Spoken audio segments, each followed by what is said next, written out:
shortly. We're going to hit them extremely hard over the next 2 to 3 weeks. We're going to bring them back to the Stone Ages where they belong.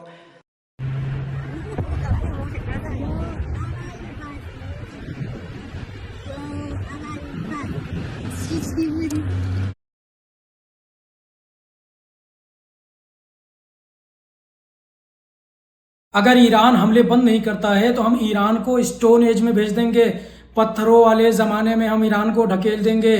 बड़ी धमकी दे डाली है Trump ने Iran को। Iran America को इतना धो रहा है कि अब डोनाल्ड ट्रम्प को समझ में नहीं आ रहा है कि हम कैसी धमकी दें ईरान को जिससे ईरान डर जाए। अब ईरान को इन्होंने बड़ी धमकी दे डाली है, कहा है कि हम ईरान को स्टोन एज में भेज देंगे, यानी पत्थरों वाले ज़माने में भेज देंगे। ईरान दोबारा से उभर नहीं पाएगा। ईरान के पावर प्लांट को ख़त्म कर देंगे, ईरान की जो न्यूक्लियर साइट है हम उसको ख़त्म कर देंगे, और ईरान के वाटर प्लांट जितनी भी चीज़ें हैं जिससे ईरान चलता है उन तमाम चीज़ों को हम ख़त्म कर देंगे, निस्तो नाबूद कर देंगे। अब सवाल ये है, जो ट्रम्प ये बोल के ईरान के ऊपर हमले कर रहा था कि हम ईरान के लोगों की भलाई चाहते हैं, ईरान के लोगों के लिए हम आज़ादी चाहते हैं, इसलिए रिजीम चेंज करने के लिए हमने ईरान के ऊपर हमला किया है। अब वही ईरानी लोगों को निस्तो नाबूद करने की बात कर रहा है ये सफ़ेद शोर। इसके ऊपर कभी भी भरोसा नहीं किया जा सकता दोस्तों। इनका जो मकसद शुरू से रहा है वो तेल है। ईरानी जनता के लिए ये जर्रा बराबर भी हमदर्दी नहीं रखते हैं। ये सिर्फ बहाना था ईरान की रिजीम चेंज करना और ईरान के अंदर डेमोक्रेसी लाना, ये सिर्फ बहाना था। मेन मकसद तो डोनाल्ड ट्रम्प का तेल था, ईरान को निस्तो नाबूद करके ईरान की तेल के ऊपर कब्जा करना, ये मकसद है। और दूसरी तरफ डोनाल्ड ट्रम्प ये बोल रहा है कि हम सीज फायर तभी करेंगे जब ईरान स्टेट ऑफ हार्मूज को खोल देगा, वहां पे फंसे तमाम वेसल जब निकल जाएंगे तब हम ईरान से सीज फायर करेंगे। हालांकि हकीकत ये है कि अमेरिका भीख मांग रहा है दुनिया से, ईरान के सामने गिड़गिड़ा रहा है कि भैया हमसे सीज फायर कर लो, क्योंकि ईरान बुरी तरीके से अमेरिका को धो रहा है, अमेरिका के बड़े बड़े नुकसान ईरान कर रहा है। तो ट्रम्प बौखला गए हैं, तो बौखलाहट में कुछ भी बोल रहे हैं। ट्रम्प खुद ही ईरान के लोगों से भीख मांग रहे हैं। ईरान के जो पूर्व विदेश मंत्री थे दोस्तों, उनके साथ में अमेरिका सीज फायर को लेकर बातचीत कर रहा था। उधर इजराइल ने उन्हीं के ऊपर हमले कर दिए, उनकी बीवी को कत्ल कर दिया। उनकी तस्वीर आपके स्क्रीन पे है। अमेरिका जिस भी ईरानी लीडर से बात करने की कोशिश करता है, नेगोशिएशन की बात करता है, उसी को इजराइल निशाना बना के मार देता है। इजरायली हमले में इनकी बीबी दोस्तों मारी गई हैं, जिनकी तस्वीर आपके स्क्रीन पे है। इनकी बीबी इसके अंदर मारी गई है और ये भी बुरी तरीके से भी घायल हैं। ये है इजराइल की हकीकत। जो भी जंग रुकवाने की बात करेंगे उसको इजराइल निशाना बना के ख़त्म कर रहा है, ताकि ये जंग और आगे बढ़ सके, अमेरिका कैसे भी इस जंग से ना निकल सके। ये प्लान है इजराइल का। वहीं पे डोनाल्ड ट्रम्प ने क्लेम किया था कि इस्फहान के ऊपर जो हमने B-2 बॉम्बर से JBU-57 बॉम्ब बरसाए हैं ईरान की मिसाइल साइट पे, वहां पे ईरान की मिसाइल साइट पूरी तरीके से तबाह बर्बाद हो गई है। हमने अंडरग्राउंड जो मिसाइल साइट थी वहां पे भारी भरकम बम छोड़े थे, अब वो खत्म हो चुकी है और मिसाइल प्रोटेक्शन भी पूरी तरीके से खत्म हो चुकी है ईरान की। लेकिन जो डोनाल्ड ट्रम्प और इजराइल क्लेम कर रहे हैं कि हमने ईरान को खत्म कर दिया, ईरान की मिसाइल साइट ख़त्म कर दी, ईरान का जो मिसाइल प्रोटेक्शन साइट थी, जो फैसिलिटीज़ थी, उसको हमने ख़त्म कर दिया। वहीं दूसरी तरफ खत्मुल अंबिया के कमांडर का बयान आया है, वीडियो आपके स्क्रीन पे है। इन्होंने क्या कहा है मैं आसान शब्दों में बताता हूँ आपको दोस्तों। IRGC के कमांडर ने कहा है कि हमारे सबसे एडवांस हथियार अभी भी सुरक्षित हैं, उन पर एयर स्ट्राइक का असर नहीं हुआ है। जिन जगहों को दुश्मन अमेरिका इजराइल ने निशाना बनाया वो पूरी तरीके से सुरक्षित हैं। असली मिसाइल बनाने वाली जो फैक्ट्रियां थी वो पूरी तरीके से सुरक्षित हैं, और अमेरिकी और इजरायली लोगों को, अमेरिका और इजराइल को ये पता तक नहीं है कि हमने कहां कहां पे मिसाइल प्रोटेक्शन साइट बना के रखी है और मिसाइल कहां पे स्टोर करके रखी है।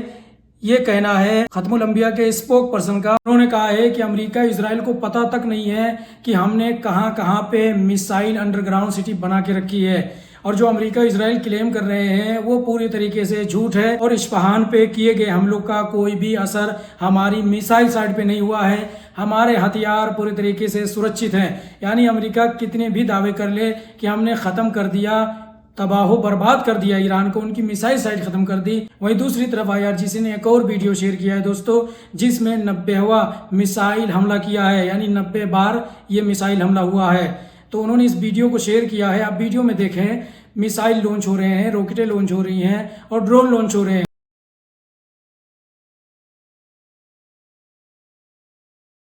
It's wrong. You are fired like a Pharaoh. Do you know who was Pharaoh? Read the Quran to understand.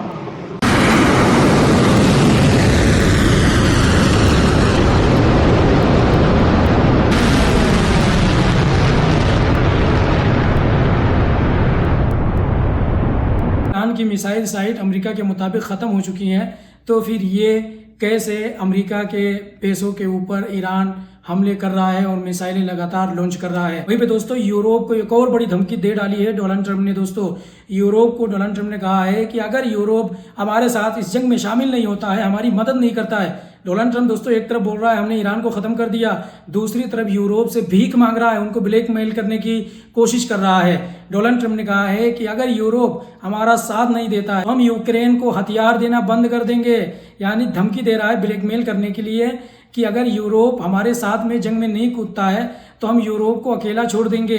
ये धमकी दी है डोनाल्ड ट्रंप ने। पुतिन यही तो चाहते हैं कि डोनाल्ड ट्रंप यूक्रेन को हथियार देना बंद करे और रशिया उधर यूक्रेन को पूरी तरीके से सवा चट कर दे।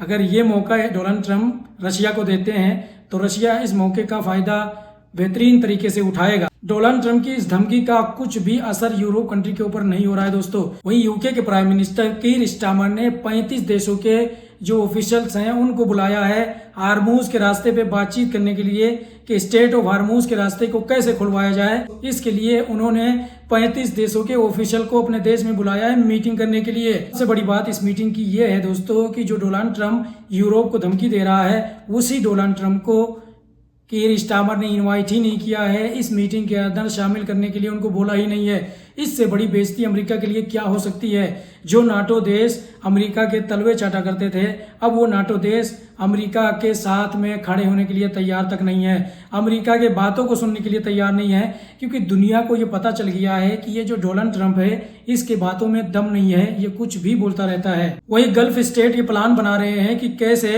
हार्मूज के रास्ते को बाईपास किया जाए, कैसे मिडिल ईस्ट से यूरोप को तेल ट्रांसफर किया जाए। उसके लिए योजना बनाई जा रही है एक पाइपलाइन बिछाने की, जो कि ये इजराइल जाएगी, फिर इजराइल से यूरोप कंट्रियों को तेल ट्रांसफर किया जाएगा। ये जो ऑफर था ये इजराइल ने खुद गल्फ देशों को दिया था, अब ये गल्फ देशों ने उस ऑफर को एक्सेप्ट कर लिया है। अब इजराइल जो योजना बनाएगा उसी के हिसाब से ये लोग काम करेंगे और पाइपलाइन बिछाएंगे, जिससे ये क्रूड ऑयल यूरोप कंट्रियों को ट्रांसफर किया जा सकेगा। लेकिन ये इतना आसान नहीं है, ये पाइपलाइन बिछाने में सालों लग जाएंगे। वहीं पे दोस्तों सऊदी अरब ने कंडम किया है जो इजराइल की सुप्रीम कोर्ट ने फलस्तीनियों को डेथ पेनल्टी के लिए लॉ पास किया है, उसका कंडम किया है। मैंने पिछली वीडियो में आपको बताया था कि सऊदी अरब और या अरब कंट्रियों ने कंडम नहीं किया है, लेकिन आज 2-3 दिन बीत जाने के बाद में सऊदी अरब ने देखा कि दुनिया के अंदर इजराइल के खिलाफ में और इस कानून के खिलाफ में प्रोटेस्ट हो रहा है, तो इन्होंने अब इजराइल के उस लॉ को कंडम कर दिया है जो इजराइल ने फलस्तीनियों के खिलाफ में बनाया है। वहीं पे दोस्तों पेरिस के अंदर भी दहशत फैल चुकी है, पेरिस के लोग भी अब डरे हुए हैं, कोई भी बाहर नहीं निकल रहा है। जो बैंक के कर्मचारी हैं वो अब घर से काम कर रहे हैं दोस्तों, घर पे ऑनलाइन बैठ के काम कर रहे हैं जो भी सिटी बैंक के कर्मचारी हैं, क्योंकि ईरान ने धमकी दिया था कि इस रीजन में जहां पे भी अमेरिका के बैंक होंगे हम उनको निशाना बनाएंगे, क्योंकि अमेरिका और इजराइल ने ईरान के बैंक को निशाना बनाया था। तो ईरान ने भी उसके बाद में पलटवार करते हुए रीजन के अंदर जो गल्फ कंट्री के अंदर सिटी बैंक थे अमेरिकी, जो भी ब्रांचेस थे, उनको निशाना बनाना शुरू कर दिया था। तो पेरिस के अंदर जो सिटी बैंक है वहां पे भी हमले करने की कोशिश की गई थी, लेकिन उसको नाकाम कर दिया गया था। उसके बाद में पेरिस की जो गवर्नमेंट है दोस्तों, उन्होंने डिसाइड किया है कि अब कोई भी कर्मचारी बैंक जाके काम नहीं करेगा, बल्कि घर पे बैठ के काम करेगा। तो दोस्तों ईरान की जिस स्टील प्लांट पे अमेरिका और इजराइल ने बमबारी की थी वो काफी डैमेज हो गई है। खबरें ये निकल के आ रही हैं कि उसको दोबारा से बनाने के लिए कम से कम 1 साल लग सकता है। वही हिजबुल्लाह के ऊपर लगातार इजराइल के हमले जारी हैं दोस्तों। बैरूत के अंदर इजराइल ने एयर स्ट्राइक किया, जिसमें हिजबुल्लाह के एक सीनियर कमांडर के मारे जाने की खबर है। इसराइल ने दावा किया है कि हमने हिजबुल्लाह के सीनियर कमांडर को कत्ल कर दिया है एयर स्ट्राइक करके। हिजबुल्लाह अपने टॉप लीडरों को खो रहा है दोस्तों, लेकिन फिर भी झुकने का नाम नहीं ले रहा है। लगातार इसराइल के ऊपर रॉकेटें फायर कर रहा है। ईरान ने इसराइल के ऊपर भी काफ़ी हमले किए हैं, काफ़ी तबाही मचाई है। तो इस वीडियो में बस इतना ही। आप लोग अपनी राय कमेंट में दे सकते हैं। चैनल को सब्सक्राइब, पेज को फॉलो नहीं किया तो आप लोग जरूर करें, और इस वीडियो को देखने के लिए आप लोगों का बहुत बहुत शुक्रिया।